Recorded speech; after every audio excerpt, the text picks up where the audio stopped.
কয়েকদিন ধরেই শোনা যাচ্ছিল ২০২৫ চ্যাম্পিয়ন্স ট্রফির হাত ধরে জাতীয় দলে প্রত্যাবর্তন করতে যাচ্ছেন দেশসেরা ওপেনার তামিম ইকবাল। সবাইকে ব্যথিত করে শুক্রবার রাতে তামিম ইকবাল তার এক ফেসবুক স্ট্যাটাসের মাধ্যমে আন্তর্জাতিক ক্রিকেট থেকে অবসরের ঘোষণা দেন। এর আগে ২০২০ সালে তামিম ইকবাল আন্তর্জাতিক টি-20 থেকে অবসর নেন। পরবর্তীতে অবসর ভেঙে ফেরার কথা জানালেও ২১ সালে আবারও অবসরের ঘোষণা দেন এই দেশসেরা ব্যাটসম্যান। তামিম ইকবাল সর্বশেষ টেস্টও খেলেছিলেন ২ বছর আগে ২০২৩ সালে। অপরদিকে ২০২৩ সালে আফগানিস্তানের সাথে ওয়ানডে সিরিজের মাঝপথে তামিম অবসরের ঘোষণা দেন, কিন্তু তৎকালীন প্রধানমন্ত্রী শেখ হাসিনার অনুরোধে আবারও ক্রিকেটে ফিরেন তামিম ইকবাল। কিন্তু আবারও অনেকটা অভিমান নিয়ে অবসরের ঘোষণা দেন তিনি। কয়েকদিন ধরে ক্রিকেট মিডিয়ায় তামিমের চ্যাম্পিয়ন্স ট্রফিতে খেলা নিয়ে বেশ আলোচনা হচ্ছিল।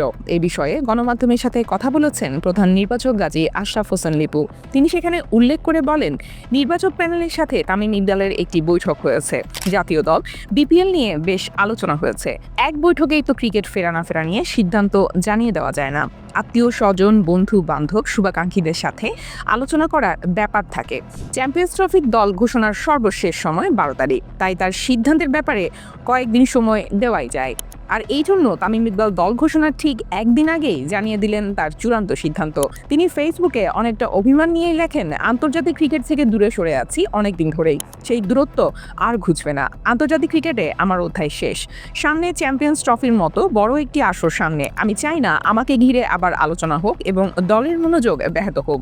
এটা অবশ্য আগেও চাইনি বলেই অনেক আগেই নিজেকে বিসিসিবির কেন্দ্রীয় চুক্তি থেকে সরিয়ে নিয়েছি। অবসর নেওয়া বা খেলা চালিয়ে যাওয়ার সিদ্ধান্ত একজন ক্রিকেটার বা যে কোনো পেশাদার ক্রীড়াবিদের নিজের অধিকার। এখনই ক্রিকেট থেকে সরে দাঁড়ানোর শ্রেষ্ঠ সময়। অধিনায়ক নাজমুল হোসেন শান্ত আন্তরিকভাবেই আমাকে ফেরার জন্য বলেছে। নির্বাচক কমিটির সঙ্গেও আলোচনা হয়েছে।